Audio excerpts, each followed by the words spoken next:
Olá, bom dia a todos e todas. Hoje nós vamos falar um pouco sobre a biotecnologia. Mas afinal, o que é a biotecnologia? A biotecnologia nada mais é do que a área de estudo e desenvolvimento de seres modificados em laboratório, com o intuito de promover o aprimoramento de técnicas em vários setores da sociedade. O projeto Genoma Humano constituiu um esforço internacional para o mapeamento do genoma humano e a identificação de todos os nucleotídeos que o compõem. Após iniciativa dos Institutos Nacionais da Saúde estadunidense NIH, centenas de laboratórios de todo o mundo se uniram à tarefa de sequenciar, um a um, os genes que codificam as proteínas do corpo humano, e também aquelas sequências de DNA que não são genes. Laboratórios de países em desenvolvimento também participam do empreendimento, com o objetivo de formar mão de obra qualificada em genômica. O PGH foi criado com o objetivo de mapear o genoma humano, ou seja, sequenciar e determinar a sequência de bases nitrogenadas e de nucleotídeos em relação ao DNA da espécie humana como um todo, desde os genes até o DNA lixo, não codificante. Vou falar como surgiu o projeto Genoma Humano. Ele surgiu em 1985, no dia 26 de junho de 2000. A Celera anunciou que havia sequenciado 100% do genoma humano. E assim, eles foram descobertos o genoma de mais de 33 espécies, mostrando as nossas semelhanças moleculares, resultantes da evolução. E é isso. Vou falar sobre onde surgiu o projeto Genoma Humano. O projeto contou com o envolvimento de diversos laboratórios e centros de pesquisa ao redor do mundo, criando dessa forma o Consórcio Internacional de Sequenciamento do Genoma Humano. Vou falar sobre quando surgiu o projeto Genoma Humano. No dia 10 de julho de 1999, foi anunciado o primeiro rascunho do genoma humano. Como a precisão do resultado precisava ser máxima, muitas análises e revisão foram feitas de modo que cada base no genoma fosse sequenciada num total de 10 a 12 vezes. Em 14 de abril de 2003, um comunicado de imprensa conjunto anunciou que o projeto foi concluído com sucesso, com o sequenciamento de 99% do genoma humano. Já foram descobertos mais de 1.800 genes relacionados a doenças, mas ainda há muito a fazer, pois o desenvolvimento de doenças complexas, como doenças cardíacas ou hipertensão, ainda está longe de ser compreendido por envolver múltiplos fatores. Sabemos hoje que a alteração de um nucleotídeo em um gene pode ser responsável por uma doença ao alterar a sequência de aminoácidos que formarão certa proteína. Os esforços atuais se concentram na compreensão da síntese de proteínas codificadas por nossos genes. A proteômica, área emergente da biologia, procura entender como a função de uma proteína é alterada em certas doenças humanas. O PGH gerou informações que já modificaram a maneira como interagimos com o nosso meio. A clonagem animal e a produção de alimentos transgênicos já fazem parte do nosso dia a dia. A produção de medicamentos como a insulina e o hormônio de crescimento das bactérias transgênicas melhorou muito a qualidade de vida das pessoas que dependem dessas substâncias. Testes de DNA são feitos rotineiramente em diversos laboratórios de pesquisa e centros de análises. O conhecimento das funções dos genes e das proteínas contribui para o desenvolvimento de áreas da medicina e da agricultura. Neste módulo, daremos uma breve ideia dessas contribuições da biotecnologia para a sociedade. O DNA é o tipo de ácido nucleico que possui destaque por armazenar todas as características de um ser vivo, que são únicas em cada indivíduo. O tipo de clonagem utilizada para reproduzir uma duplicata de um indivíduo existente, onde se usa a técnica da transferência nuclear. Aqui no caso da ovelha Dolly, foi retirado a célula mamária da ovelha matriz E da ovelha doadora foi retirado o ovócito. Depois foi retirado o núcleo do óvulo e fundido com a célula da ovelha matriz, por descarga elétrica. E depois foi inserida a uma mãe de aluguel para que ela pudesse gerar a duplicata da ovelha matriz. Com os avanços recentes em clonagem reprodutiva, permitem 4 conclusões importantes. A primeira é que a maioria dos clones morre no início da gestação. A segunda é que as duplicatas têm defeitos e anormalidades semelhantes ao de sua matriz. A terceira é que essas anormalidades provavelmente ocorrem por falha na reprogramação do genoma.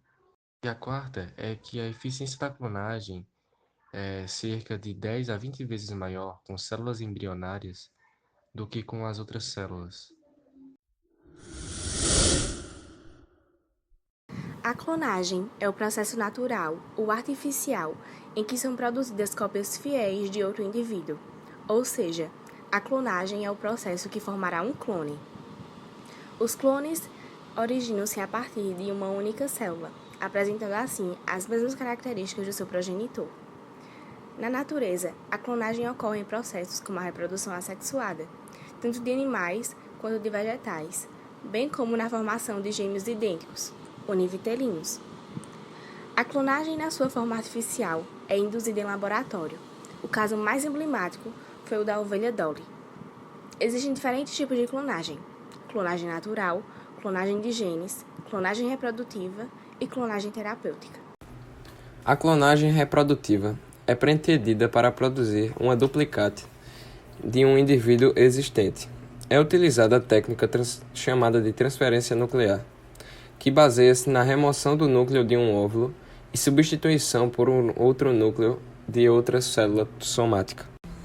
A grande notícia da Dolly foi justamente a descoberta de que uma célula somática de mamífero, já diferenciada como a célula da pele, a célula do coração e etc., poderia ser reprogramada ao estágio inicial e voltar a ser totipotente. Isto foi conseguido através da transferência do núcleo de uma célula somática da glândula mamária de uma ovelha que originou a Dolly para um óvulo anucleado, um óvulo sem núcleo. Surpreendentemente, este começou a comportar-se como um óvulo recém-fecundado por um espermatozoide. Isto provavelmente ocorreu porque o óvulo, quando fecundado, tem mecanismos para nós ainda desconhecidos para reprogramar o DNA de modo de tornar todos os seus genes novamente ativos, o que ocorre no processo normal de fertilização. Para a obtenção de um clone, este óvulo anucleado, no qual foi transferido o núcleo da célula somática, foi inserido para o útero de uma outra ovelha. No caso da clonagem humana reprodutiva, a proposta seria retirar-se o núcleo de uma célula somática que teoricamente poderia ser de qualquer tecido de uma criança ou adulto, inserir este núcleo em um óvulo e implantá-lo em um útero. Funcionaria como uma barriga de aluguel. Se neste óvulo se desenvolver, teremos um novo ser com as mesmas características físicas de uma criança ou do adulto que foi retirada a célula somática. Seria como um gêmeo idêntico nascido posteriormente. Os avanços recentes em clonagem reprodutiva permitem 4 conclusões importantes. A primeira: a maioria dos clones morre no início da gestação. A segunda: os animais clonados têm defeitos e anormalidades semelhantes, independentemente da célula doadora ou da espécie. A terceira: essas anormalidades provavelmente ocorrem por falhas na reprogramação do genoma. Quarta: a eficiência da clonagem depende do estágio de diferenciação da célula doadora. De fato, a clonagem reprodutiva a partir de células embrionárias tem mostrado uma eficiência de 10 a 20 vezes maior, provavelmente porque os genes que são fundamentais no início da embriogênese estão ainda mais ativos no genoma da célula doadora. Pessoas como o médico italiano Antinori ou a seita dos raelianos defendem a clonagem humana, um procedimento que tem sido proibido em todos os países. De fato, um documento assinado em 2003 pelas academias de ciências de 63 países, inclusive o Brasil, pede um banimento da clonagem reprodutiva humana. O fato é que a simples probabilidade de clonar humanos tem suscitado discussões éticas em todos os argumentos da sociedade, tais como: por que clonar? Quem deveria ser clonado? Quem iria decidir? Quem será o pai ou a mãe do clone? O que fazer com os clones que nasceram defeituosos? Na realidade, o maior problema ético atual é o enorme risco biológico associado à clonagem reprodutiva. No meu entender, seria a mesma coisa que discutir os prós e os contras em relação à liberação de uma medicação nova, cujos efeitos são devastadores e ainda totalmente incontroláveis. Apesar de todos esses argumentos contra a clonagem humana reprodutiva, experiências com animais clonados têm nos ensinado muito acerca do funcionamento celular. Por outro lado, a tecnologia de transferência de núcleo para fins terapêuticos, a chamada clonagem terapêutica, poderá ser extremamente útil para a obtenção de células-tronco. Como já dito, existem dois tipos de clonagem: a clonagem reprodutiva e a clonagem terapêutica. A clonagem terapêutica é um procedimento que, nos seus estágios iniciais, elas são idênticas à clonagem com os fins reprodutivos. Difere somente no fato do blastocisto não ser introduzido em útero. Ele é utilizado em laboratório para a produção de células-troncos totipotentes, a fim de produzir tecidos ou órgão para transplante. Essa técnica tem como objetivo produzir uma cópia saudável do tecido ou do órgão da pessoa doente para transplante. As células-tronco são classificadas em dois tipos. As células-tronco embrionárias podem ser utilizadas no intuito de restaurar a função de um órgão ou tecido, transplantando novas células para substituir as células perdidas pela doença, ou substituir células que funcionam adequadamente devido a um defeito genético. Exemplo: doenças neurológicas, diabetes, problemas cardíacos, derrames, lesões da coluna cervical e doenças sanguíneas. As células-tronco adultas não possuem essa capacidade de se transformar em qualquer tecido. Esse foi o nosso trabalho, esperamos ter ajudado. Até a próxima, pessoal. Tchau!